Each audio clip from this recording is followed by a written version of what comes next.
Alright guys, today I'm going to show you how to meal prep a whole lot of steaks in a quick amount of time. Well, fairly quick amount of time. These are T-bone steaks and we're going to finish them off on one on a grill, and we're going to finish the other 3 off on a cast iron skillet.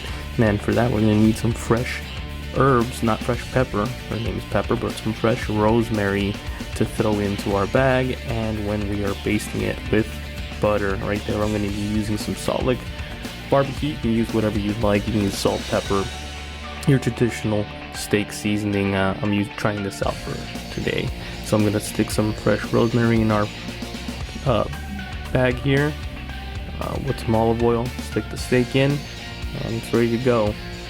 Go ahead and vacuum seal this bad boy. If you have a vacuum sealer, if not, of course, a Ziploc, and sticking the bag in water method works just as well. So you want to go ahead, suck off all the air, suck that bad boy dry. There you go. Look at it. We're gonna put this in our bath for 2 hours at 130 degrees Fahrenheit. The great thing about this is that you can make a bunch of these steaks. You can leave them in for an hour and a half. In this case, 2 hours. I was actually gonna only do it for an hour and a half. And then they told me, hey, there's other sides going on that they wanted to finish up, so I went ahead and left them for another 30 minutes.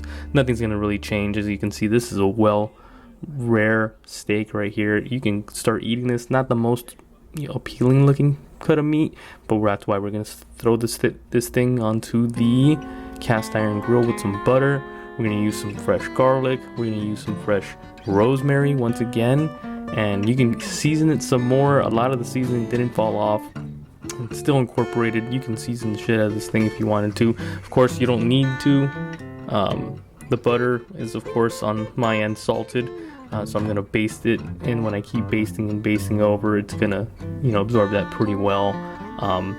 You don't want to leave this on here too long. You're just looking for a sear. You're looking for a nice crust.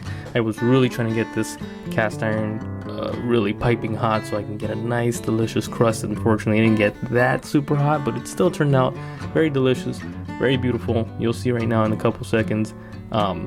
These steaks were gorgeous as well. They weren't the best ones either. It was just choice. This was for 4th of July weekend. I'm cooking for a bunch of people. But of course you can make this on a weekday, on a Sunday, and prepare your meals for the rest of the week. If you want a steak sandwich, steak salad, you will have this meat ready to go. You also don't need to cut them all open and start cooking them all at once. You just keep, I'm basting them all, cooking them all right now. But if you want to leave 2 in the fridge that were already sous vide and cooked, you could. That's the great thing. Fresh garlic like that, smash with your hand, because I'm a caveman.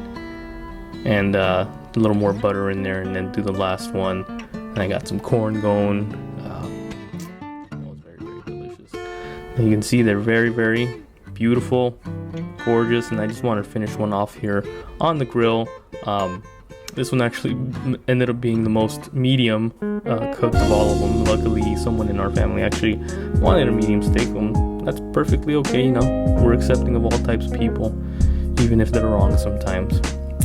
But you really want to just sear. Once again, I didn't realize how hot that grill was. So these T-bone steaks, I got sticky fingers down here. People stealing my meat before I can even finish cutting it all. I wanted to show you guys some cross sections, but a little preoccupied. They're stealing my bones. Come on, man. Come on. But delicious meat. Overall, sous vide is the way to go. There's also very traditional ways of making steak. I'm just showing you guys the most convenient. You set it, you kind of forget it. Whenever it's convenient for you, you can come back to it. You can leave it in the fridge, thaw it out a little, an hour before you're cooking it, and that's pretty much it, guys. I hope you enjoyed.